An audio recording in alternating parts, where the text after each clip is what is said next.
Hello, good morning everyone. We are going to discuss a new topic, that is foreign direct investment. Before discussing foreign direct investment, we will have to look upon the outline of foreign direct investment. Understanding of FDI. What is FDI? We will explain in it.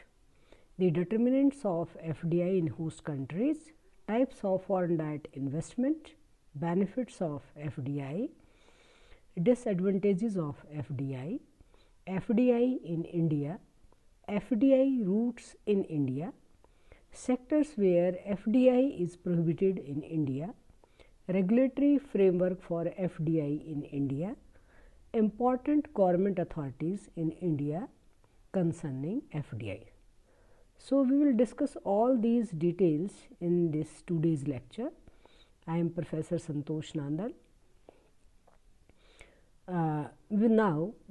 Before going ahead, now we will discuss FDI. What is FDI? Foreign direct investment is an investment made by a company or an individual one country into business interests located in another country. FDI is an important driver of economic growth. What we should have to say, because if you want to grow the economy or if you want to achieve the high speed of economic growth, so we need investment.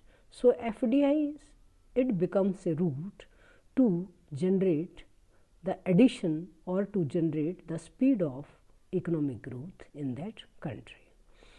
Any investment from an individual or firm that is located in a foreign country into a country is called foreign direct investment. I think the concept of foreign direct investment is explained and you will be able to understand it. Now we will discuss about the determinants of FDI in host countries. What are these determinants? We will discuss all these. First, we will discuss policy framework. What kind of the policy framework that is made by host country to attract more and more FDI from other countries. Rules with respect to entry and operations, functioning, mergers, acquisitions and competitions. Political, economic and social stability, treatment standards of foreign affiliates, international agreements, trade policy tariffs and non-tariff barriers, and privatization policy. We will discuss all these things. Now, we will discuss types of FDI. How many types of FDI that is prevailing in the host country? The foreign direct investment are commonly categorized in three different zones, or you can say the different kinds of FDI that is kept in that category. One is a horizontal FDI. A company establishes the same type of a business operations in a foreign country as it operates in its home country. For example, a US based cell phone provider buying a chain of phone stores in China. So that kind of investment that comes into the horizontal FDI. Now we will discuss vertical FDI. What is vertical FDI? A business acquires a complementary business in another country. For example, a manufacturer might acquire an interest in a foreign company that supplies it with the raw materials it needs. So that kind of category that comes into the vertical FDI. Now we come to the third kind of FDI. What is this? Conglomerate FDI. A company invests in a foreign business that is unrelated to its core business because the investment company has no prior experience in the foreign company's area of expertise. This often takes the form of joint venture. So such kind of FDI that comes to in this conglomerate FDI. Now we will discuss about the benefits of FDI. So what kind of benefits which we are getting if we are allowing FDI in our country, or any country if allows FDI from other country. So what kind of the benefits that the host country they are getting out of it. The first benefits that comes to that is about brings in a financial resources for economic development. Specifically what is happening, because sometimes specifically the developing country they don't have much resources to invest in the economic development activities. So whenever the FDI takes place in that host country, so that money which could be used for economic growth, so if FDI fills the vacuum of that economic growth, the spare money can be used for economic development of that country. Second one is brings in new technology, skills, knowledge, etc. Because if any FDI, if any company or any venture, if they are investing in any other country, why they are investing? Because they have the better technology, they want to use the natural resources or the other resources of the host country. So if they are coming to any country, so they are bringing technology with them, they are bringing with knowledge with them. So the host country they are getting benefited with that technology and knowledge. Generate more employment opportunities for people, certainly because there is a positive relationship between employment and investment. Whenever investment will be taking place, so that investment will generate more and more employment opportunities for people. So what as a in economics, what do we explain or what do we feel, that investment is having a positive impact on employment. So whenever investment will be taking place, so it seems that it will generate more and more employment opportunities to the people of that host country. Brings in a more competitive business environment in that country, because if any company bringing technology and the knowledge with them, so this is a challenge to the businesses of the host country also. So when more and more competition will be taking place, so that will give the spirit of competitive type of nature to the businesses which are located in the host country. So when FDI comes to any country, so that gives the such kind of environment that enhance the more competitive activities in business. And when more and more competitive activities will be taking place, certainly that will be benefiting to the productive as well as to the consumers and as well as to the investors also. Next one, improves the quality of products and services in sector, because if FDI will be allowed in host country, so more and more infrastructural base that will be generated, more and more competitive activities that will be taking place in the productive activities, and that productivity activities that will improve the quality of that product which is produced in the host country by the FDI ventures or by the people of or by the businesses of their own country. Now we will discuss about the disadvantages of FDI. FDI has some positive aspects like that, because always there is a pros and cons, just like we can say science is a blessing and curse. If we use science in a better way, that will become a boon, and if we are not using science not in a better way, so that will become a curse to that nation. So just like FDI has the positive as well as the negative impact on the economy, and what will be the disadvantages of that FDI, so we will be discuss that. It can affect domestic investment and domestic companies adversely.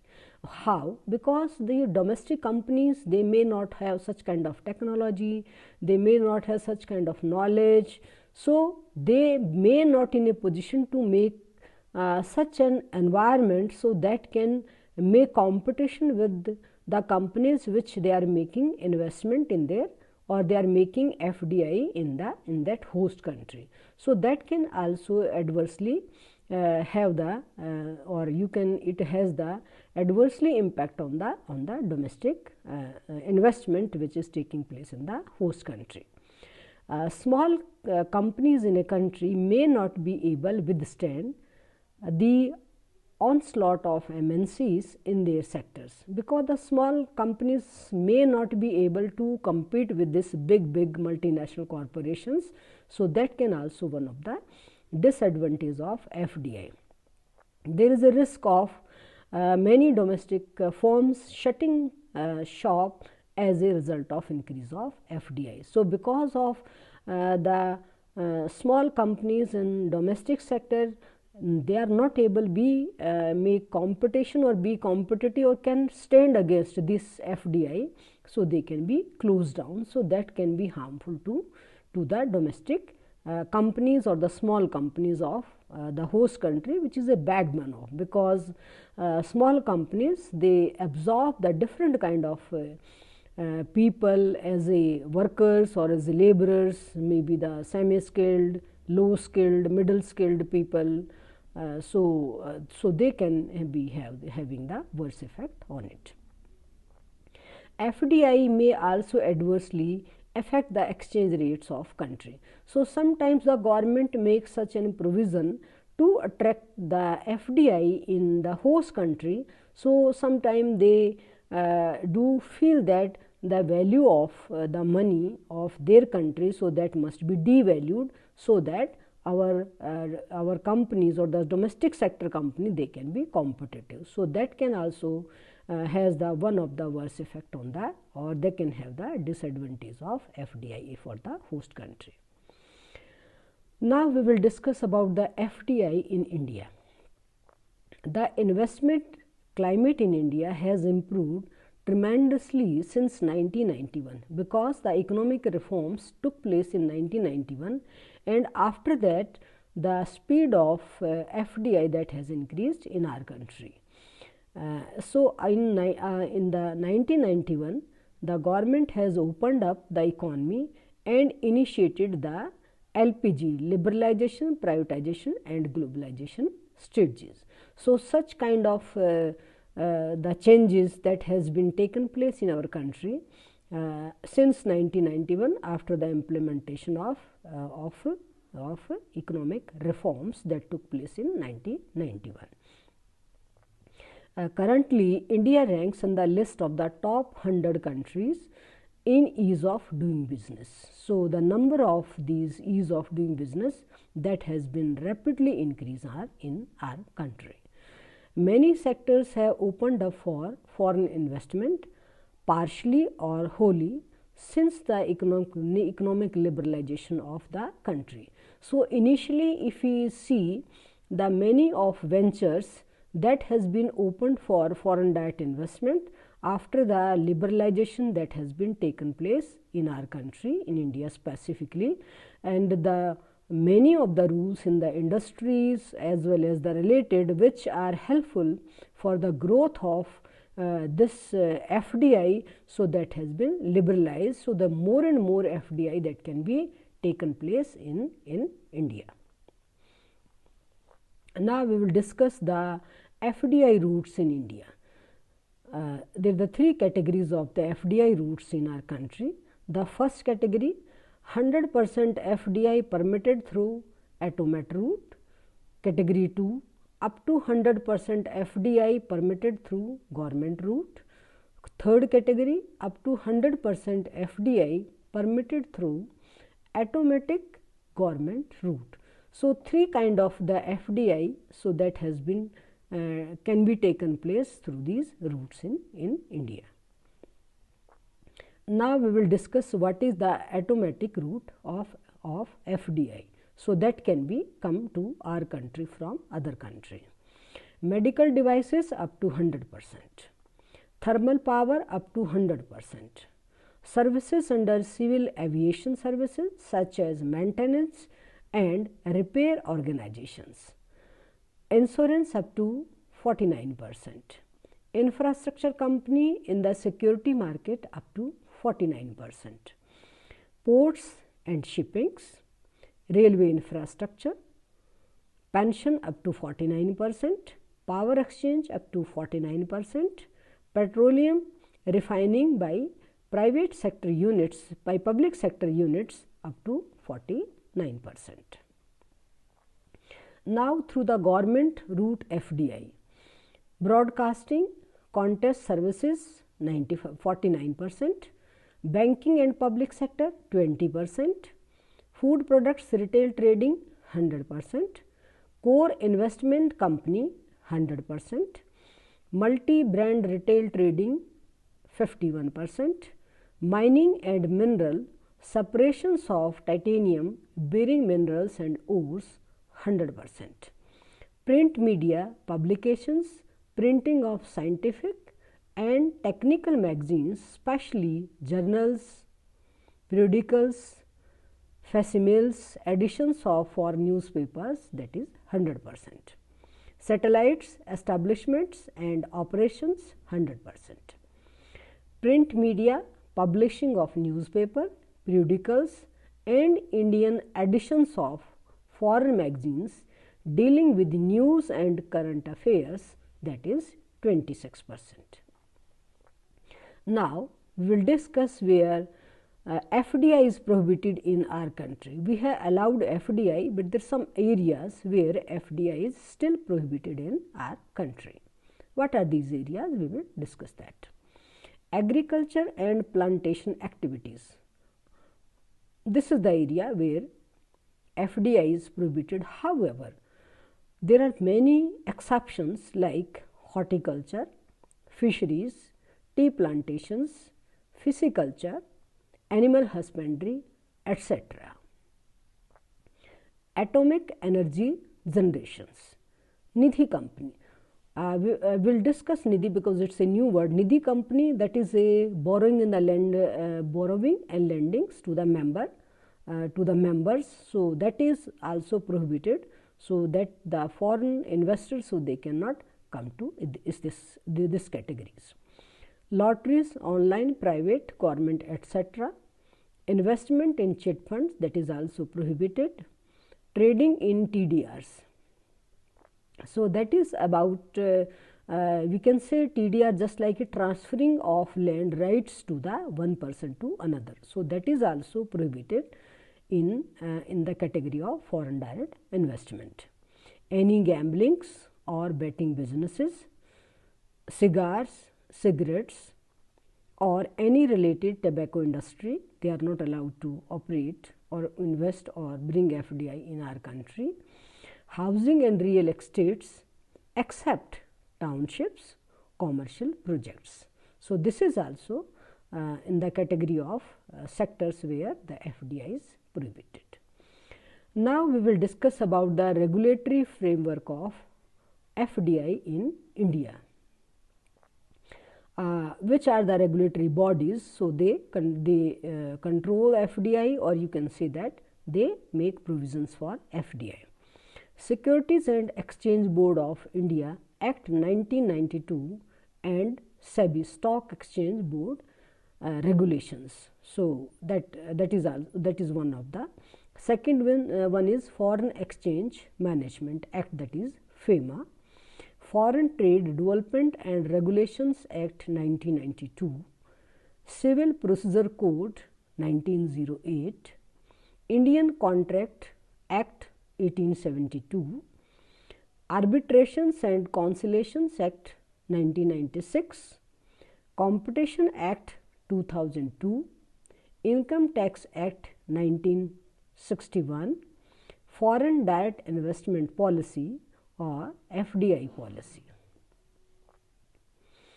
Now, we will discuss important government authorities in India concerning FDI. So, which are the government authorities? So, they are related, they are concerned with FDI, we will discuss in it. Foreign Investment Promotion Board, FIPB. Department for Promotion of Industry and Internal Trade, DPIIT. Reserve Bank of India. Directorate General of Foreign Trade, DG, FT, Ministry of Corporate Affairs, Government of India. Securities and Exchange Board of India, SEBI. Income Tax Department. Several ministries of Government of India as Power, Information and Communication, Energy, etc. So, thank you very much for listening this. If you do have any doubt, any question, any comment, please put on comment box, and please don't forget to like or subscribe this channel. Thank you very much.